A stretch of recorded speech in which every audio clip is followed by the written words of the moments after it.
اعوذ باللہ من الشیطان الرجیم، بسم اللہ الرحمن الرحیم۔ افمن کان مؤمنا کمن کان فاسقا لا یستوون۔ یہ سورہ الف لام میم سجدہ کی ایک آیت کا حصہ ہے، اور بہت ہی زبردست مسئلہ اس کے اندر اللہ تعالیٰ نے بیان کیا ہے غور و فکر کرنے والوں کے لیے۔ بھائیوں سے گزارش ہے کہ اس کے اوپر غور و فکر کریں، کیونکہ قرآن غور و فکر کی دعوت دیتا ہے۔ عقل کو استعمال کریں، اللہ سے رہنمائی مانگیں، سارے راستے آپ کے لیے کھل جائیں گے۔ فرمایا کیا فرما بردار اور نافرمان یہ ایک جیسے ہیں؟ کہیں فرمایا کہ لا یستوی اصحاب النار و اصحاب الجنہ، اصحاب الجنت هم الفائزون۔ وہ کیا جنت والے اور جہنم والے ایک ہی جیسے ہیں؟ ہرگز نہیں، جنت والے ہی زبردست قسم کی کامیابی کو پانے والے ہیں۔ اسی طرح دوسری جگہ فرمایا کہ سورہ المائدہ کے اندر کہ دیکھو یہ جو پاک اور ناپاک یہ ایک طرح کی نہیں ہے، خبیث اور طیب یہ ایک طرح کی چیز نہیں ہے، چاہے خباثت کی کثرت ہی کتنی کیوں نہ ہو، طیب طیب ہی ہوتا ہے۔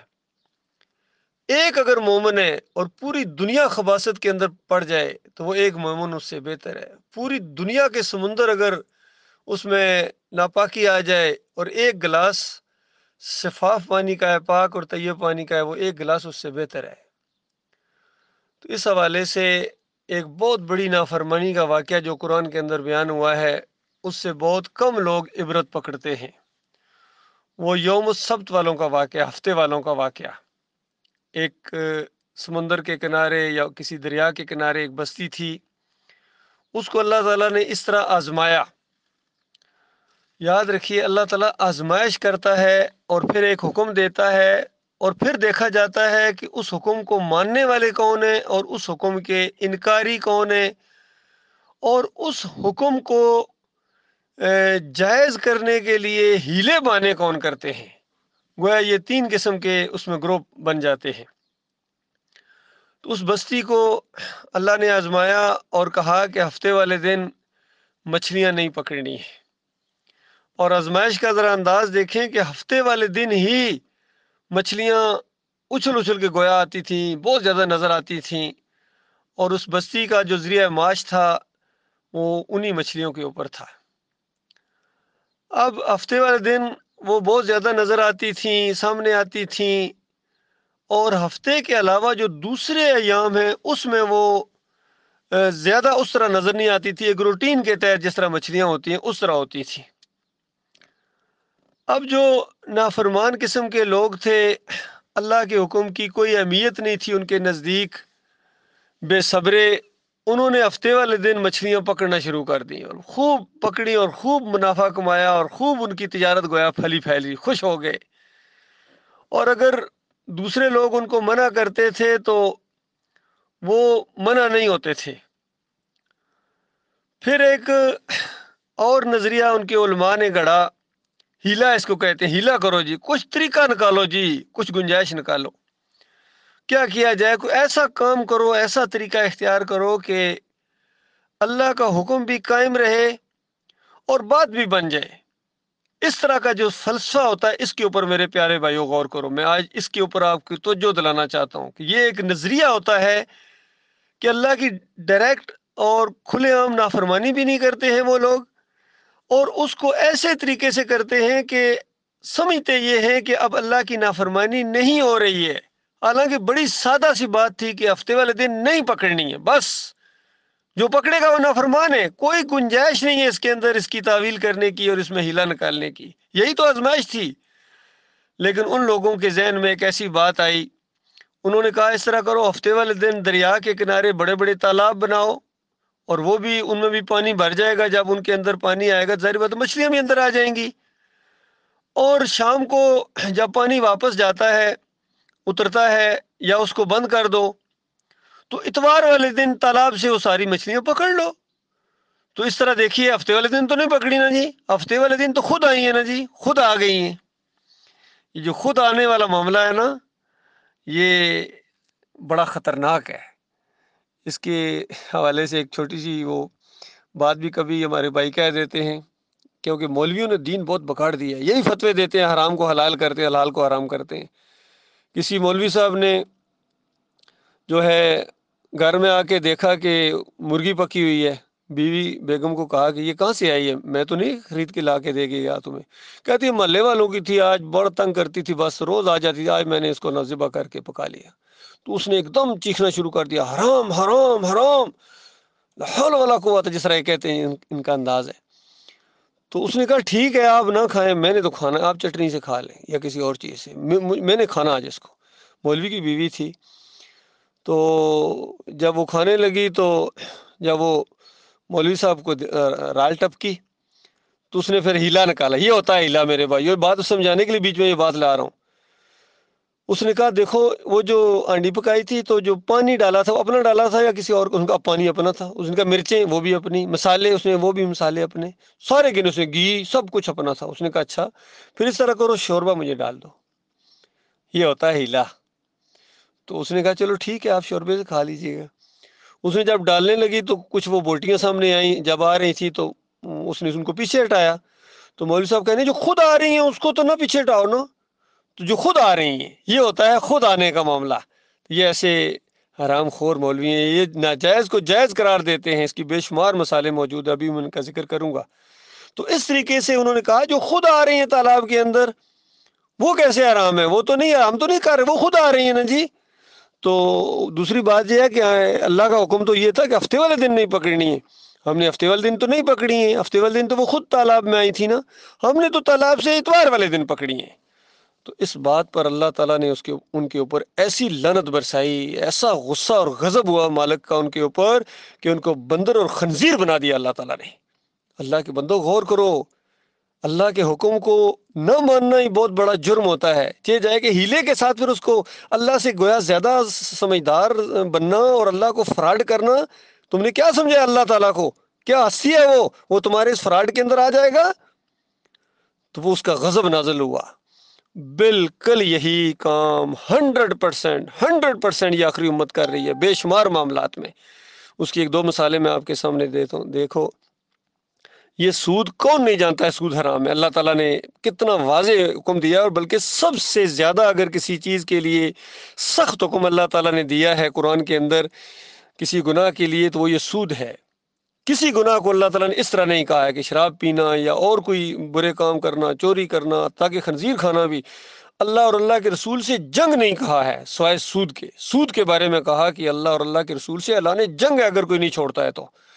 بتائیے کون چھوڑ رہا ہے؟ پورے اسلامی ممالک اس کے اندر پوری طرح ملوث ہیں، سارے 100% ان کی معیشت کے اندر سود ہے۔ اور اس کو اب کس طریقے سے ہیلا کرتے ہیں، کس طرح بحثیں کرتے ہیں، اور بڑے بڑے علماء تقی عثمانی جیسے عالم دین نے اس کا ہیلا ایسا نکالا، انہوں نے کہا میزان بینک کام کرو، یہ اسلامی بینک ہے، اسلامی یعنی اسلامی سود ہے، وہ جو غیر اسلامی سود ہے نا وہ حرام ہوتا ہے۔ پھر میں چھوٹا سا واقعہ بیان کروں، کراچی میں ایک دفعہ ایک دودھ کی وہ دکان تھی دہی کی، وہاں سے میں دودھ دہی لیتا تھا، تو ایک دن میں نے دیکھا وہاں جو آدمی تھا اس نے تعویذ پہنا ہوا،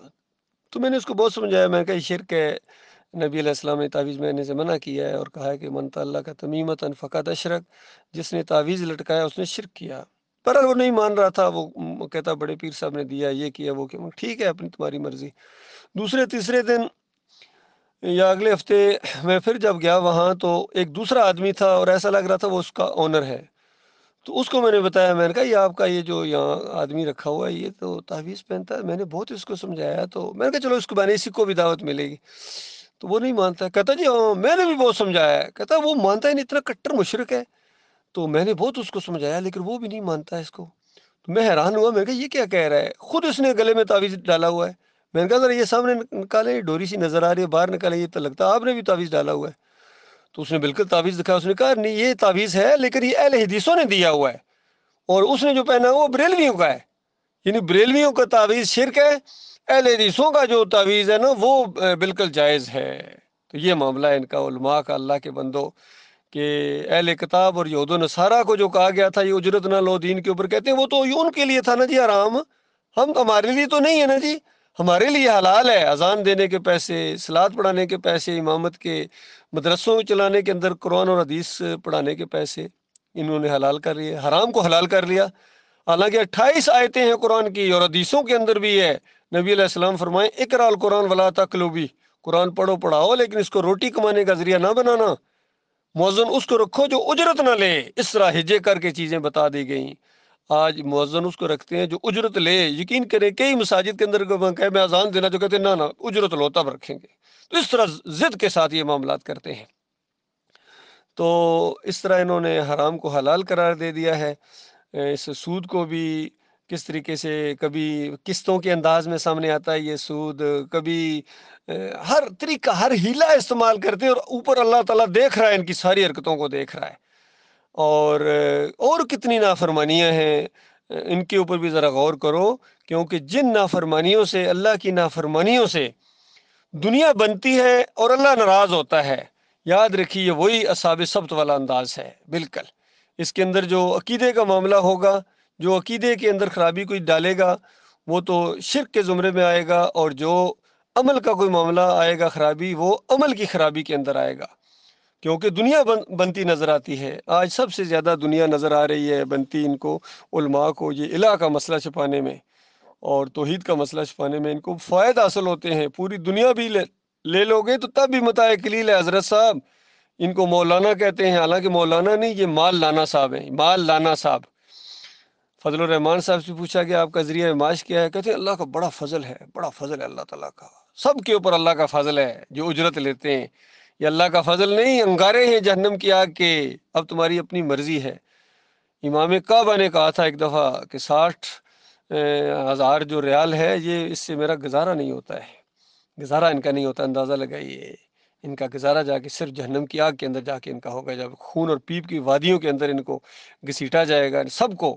بڑے بڑے جتنے ہیں۔ آج کتنے پرائم منسٹر کے منہ سے بھی ایک دفعہ سنا تھا کہ بنی گالا کا یہ سارا معاملہ ہے، اتنے لاکھ میری تنخواہ ہے جو ہے، میرا گزارا اس سے بھی نہیں ہوتا ہے، کچن نہیں ہوتا ہے، سب کے گزارے نہیں ہوتے ہیں، کیونکہ حرام کھانے کی عادت ہو گئی ہے، بیت المال کھانے کی، جو مسلمانوں کا بیت المال ہے، بہرحال وہ بیت المال بھی اب حرام ہی ہے، چونکہ اس کے اندر اوقاف کی آمدنی ہے، مزاروں کی آمدنی اس کے اندر ڈال دی گئی ہے، تو وہاں سے بھی اتنا لوٹتے ہیں کرپشن کر کر کے، پھر بھی نہیں تھکتے ہیں، اور کس قدر ظالم وہ ہیں جو انہی کو پھر دوبارہ بار بار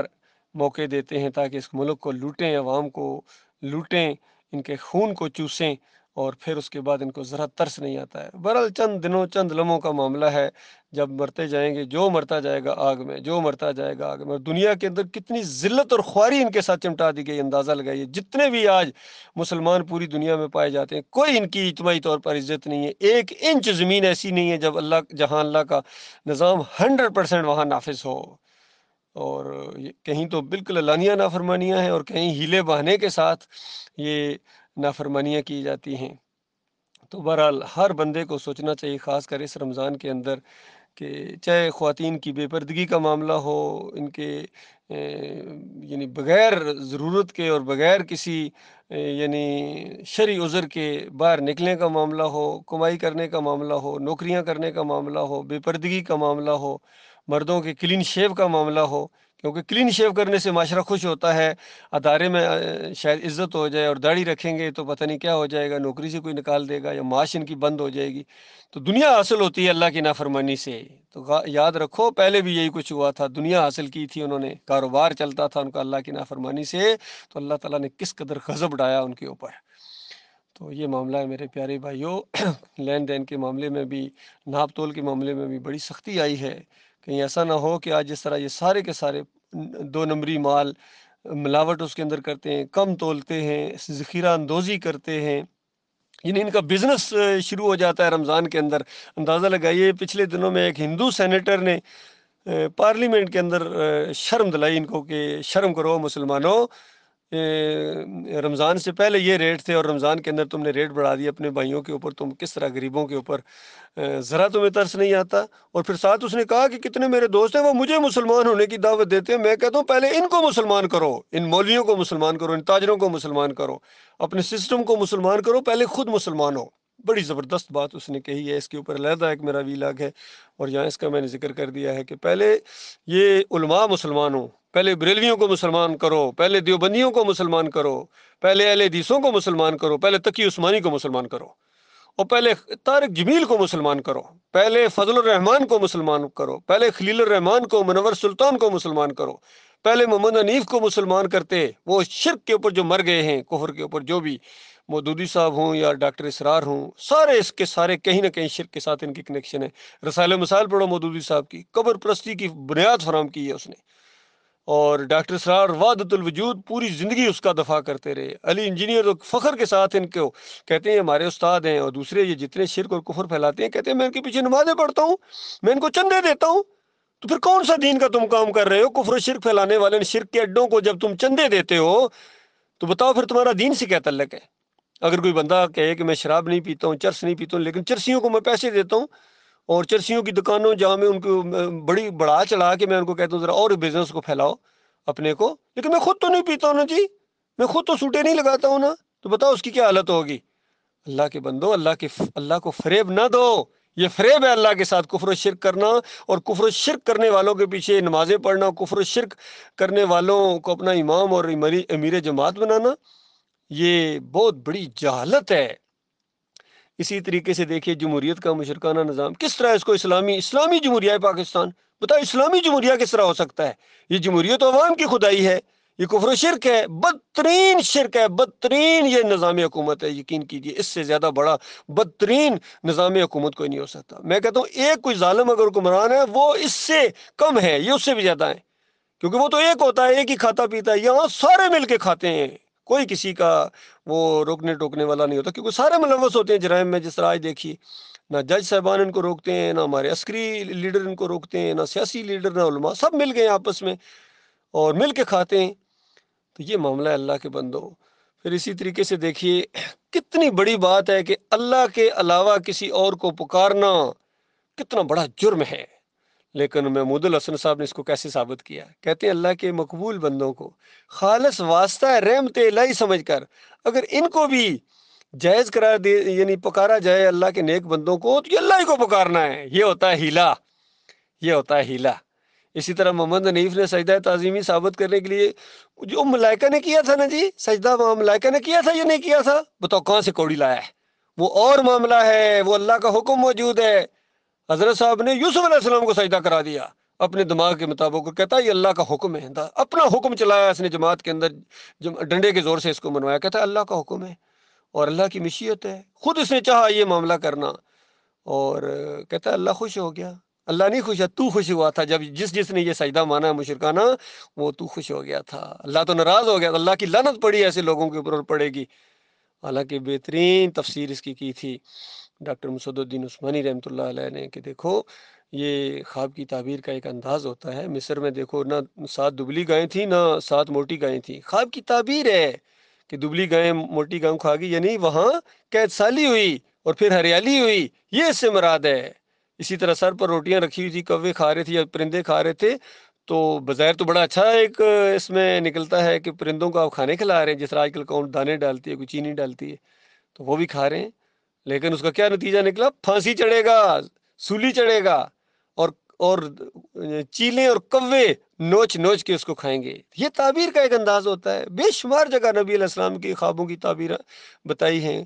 تو تعبیر بالکل جو ہوتی ہے اس کا ایک تعویل ہوتی ہے، تعبیر ہوتی ہے، معنی مفہوم ہوتا ہے،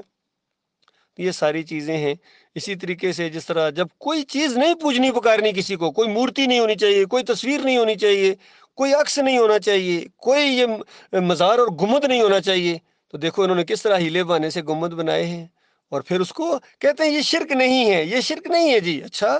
تمہارے شرک نہ کہنے سے کیا وہ شرک نہیں ہو جائے گا؟ یہ ہیلے ہوتے ہیں، جس طرح سبت والوں نے کہا تھا یہ نافرمانی نہیں ہے، تو اس کے بعد کیا ہوا تھا؟ بندر اور خنزیر بنا دیے گئے تھے۔ تو جو چیز شرک ہو اس کو کوئی شرک نہیں ہے، جمہوریت شرک نہیں ہے، بادشاہ کے سامنے سر جھکانا شرک نہیں ہے، اور گنبد شرک کی علامت نہیں ہے۔ یہ کہو گے تو اللہ تعالیٰ تمہیں چھوڑ گا؟ وہی جرم کر رہے ہو جو سبت والوں نے کیا تھا، اسی آزمائش میں ڈال دیے گئے ہو جس طرح سبت والے ڈال دیے گئے تھے۔ اس لیے میرے پیارے بھائیو، اس فرقہ بندی سے، مسلک پرستی سے، شرک اور کفر سے، جمہوری نظام سے نکلو، ورنہ ہمیشہ کی آگ میں تمہیں رہنا پڑے گا، چاہے تم صدر صاحب ہو، وزیر اعظم صاحب ہو، جنرل ہو، بریگیڈیئر ہو، یا پولیس افسر ہو، یا بڑے قارون کے خزانوں کے مالک ہو، خان صاحب ہو، چودھری صاحب ہو، راجہ اور مہاراجہ اگر تم اپنی حویلیوں کے آگے لکھو، لیکن ایمان عقیدے کی طرف اگر نہیں آؤ گے، شرک اور کفر کے اوپر جمے رہو گے، انہیں مشرکوں کے پیچھے نمازیں پڑھو گے، ان کو اپنا امام مانو گے، اللہ کے دشمنوں کو جن کا کفر کرنے کے لیے آپ کو اللہ نے حکم دیا ہے، فرمایا والذین کفروا اولیاءہم الطاغوت، یہ طاغوت، یہ مولوی اور پیر اور یہ سیاسی لوگ، یہ سارے جو اللہ کا راستہ روکتے ہیں اور ان کو جو اپنا لیڈر بنائے، اپنا امام بنائے، اپنا امیر جماعت بنائے، مالک فرماتا ہے کوئی کافر یہ کام کر سکتا ہے، مومن نہیں کر سکتا۔ مومن سے برات کا اعلان کرے گا، بیزاری کا اعلان کرے گا، بس صرف ایک تعلق ہے، یاد رکھنا، ان لوگوں کے ساتھ، ساری دنیا کے ساتھ صرف ایک تعلق ہے، دعوت کا تعلق ہے۔ حتیٰ تؤمنوا باللہ وحدہ، کہ جب تک تم ایک اللہ کی طرف نہیں آؤ گے، توحید کی طرف نہیں آؤ گے، ایمان خالص کی طرف نہیں آؤ گے، ہمارے اندر سے اٹھتا ہوا بغض ہے، دشمنی ہے، کوئی ہمارا تعلق نہیں ہے، کوئی ہمارا رشتہ دار نہیں ہے، کوئی ہمارا، یعنی دنیاوی لحاظ سے تو ہم ان کا معاملہ کریں گے جس طرح اگر والدین ہیں، بہن بھائی ہیں، لیکن دلی اور قلبی تعلق ان کے ساتھ وہ مومنانہ نہیں ہو سکتا ہے۔ مومن بھائی ہمارے وہ ہیں جو اللہ کو مانے، اکیلا مالک مانے، اس کے ساتھ کسی کو شریک نہ کریں، کسی فرقے کے ساتھ ان کا کوئی تعلق نہیں ہونا چاہیے، کسی مسلک کے ساتھ کوئی تعلق نہیں ہونا چاہیے، کسی جمہوری اور یہ ساری پارٹیاں شیطانی پارٹیوں کے ساتھ اس کا کوئی تعلق نہیں ہونا چاہیے۔ اگر ذرا بال برابر بھی تعلق ہے تو یاد رکھنا پھر اللہ کے ساتھ تمہارا کوئی تعلق نہیں ہے۔ یہ بات ہے، اللہ تعالیٰ غور و فکر کرنے کی توفیق عطا فرمائے۔